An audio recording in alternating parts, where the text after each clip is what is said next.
சூப்பரான 2 ரெசிபி இதில் பார்க்க போகிறோம். ஃபஸ்ட்டு வந்து புட்டு செய்ய போகிறோம்.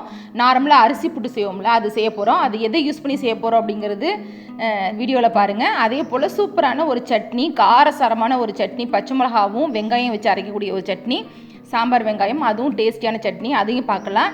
இந்த இடியப்ப மாவு ரேஷன் பச்சரிசியை வந்து நல்லா கழுவிட்டு ஒரு 7 தடவை, அதுக்கப்புறம் ஒரு 3 மணி நேரம் ஊற வச்சு மெஷினில் கொடுத்து அரைச்சிட்டு வந்ததுக்கப்புறம் கொஞ்சம் கொஞ்சமாக நான் வந்து இட்லி பானையில் வச்சு அவிச்சு கொட்டி வச்சுருக்கேன்.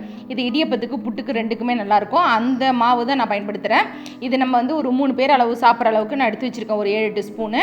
இந்த மாவில் தேவையான அளவு உப்பு சேர்த்துக்குங்க. கொஞ்சமாக உப்பு சேர்த்துட்டு நம்ம சாதனை பச்சை தண்ணியை வந்து தெளித்து அப்படி பசைய வேண்டியதான். இல்லாட்டி லைட்டாக வந்து தண்ணி சூடு பண்ணிக்கோங்க. லைட்டாக வாமாக இருக்கும்ல, அதுமாரி சூடு பண்ணிட்டு கூட தெளித்து நம்ம பசைஞ்சிக்கலாம்.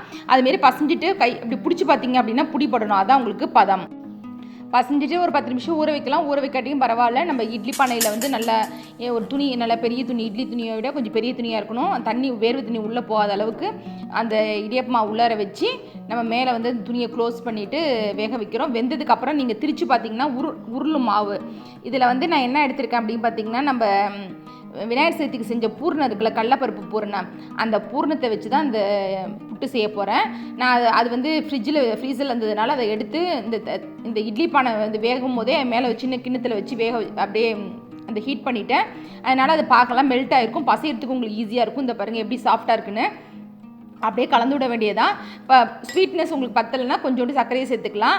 உங்கள்கிட்ட இந்த பூர்ணம் இல்லை அப்படின்னா நீங்கள் நாட்டு சர்க்கரையும் தேங்காயும் ஏலக்காய் பொடியும் சேர்த்திங்க அப்படின்னா சூப்பராக உங்களுக்கு இந்த புட்டு ரெடி ஆகிடும். ரொம்ப ரொம்ப டேஸ்டியாக இருக்கும். ட்ரை பண்ணி பாருங்கள். ரொம்ப ஈவினிங்க்கு வந்து ஃபில்லாக இருக்கும். ஏன்னா கடலப்பருப்பு, தேங்காய், வெல்லம்லாம் இருக்கிறதுனால சூப்பராக இருக்கும். சாப்பிட்டு பாருங்கள். அதுக்கப்புறம் ஒரு சட்னி. என்ன சட்னி அப்படின்னு பார்த்தீங்கன்னா, சாம்பார் வெங்காயம் ஒரு 10 - 12 சாம்பார் வெங்காயம் எடுத்திருக்கேன். ஒரு 4-5 பச்சை மிளகாய். இந்த பச்சை மிளகாய் வந்து நல்ல காரமாக இருந்துச்சுன்னா மட்டும்தான் இந்த சட்னி டேஸ்ட்டாக இருக்கும். மிளகாய் வந்து காரமே இல்லை, தோந்துக்கிட்டே இருந்துச்சுன்னா அந்த சட்னி டேஸ்ட்டே நல்லா இருக்காது. நல்ல காரமான பச்சை மிளகாய் பயன்படுத்தி அரைச்சா மட்டும்தான் இந்த சட்னி சூப்பராக இருக்கும். இதுக்கு வந்து தாளிப்பு அப்படின்னு பார்த்தீங்கன்னா, கடுகு, உளுத்தம்பருப்பு, அதுக்கப்புறம் கருவேப்பிலை, கொஞ்சமாக பெருங்காயத்தூள், அவ்வளோதான். தாளிச்சிட்டு நம்ம அரைச்சி வச்ச விழுதை போட்டு அப்படியே ஒரு கிண்டிட வேண்டியதான். நீங்கள் வச்சிருந்து பயன்படுத்தணும் அப்படின்னா கொஞ்சம் இந்த மிக்ஸி ஜாரையும் கழுவி ஊற்றி வச்சு ஒரு நல்லா கொதி விட்டு ஆஃப் பண்ணிங்க அப்படின்னா ஒரு 2 நாள் 3 நாள் பயன்படுத்திக்கலாம். ரொம்ப டேஸ்டியாக இருக்கும். நீங்கள் அந்த காரத்தை வந்து அப்படியே புளி வைக்கணும். அதுக்கு வச்சா அந்த சட்னி சூப்பராக இருக்கும். கண்டிப்பாக ட்ரை பண்ணுங்கள். இது போல் சூப்பரான டேஸ்டியான ரெசிபி வேணுன்னா கண்டிப்பாக சப்ஸ்கிரைப் பண்ணிக்கிங்க. லைக் பண்ணுங்கள், ஷேர் பண்ணுங்கள், சப்போர்ட் பண்ணுங்கள்.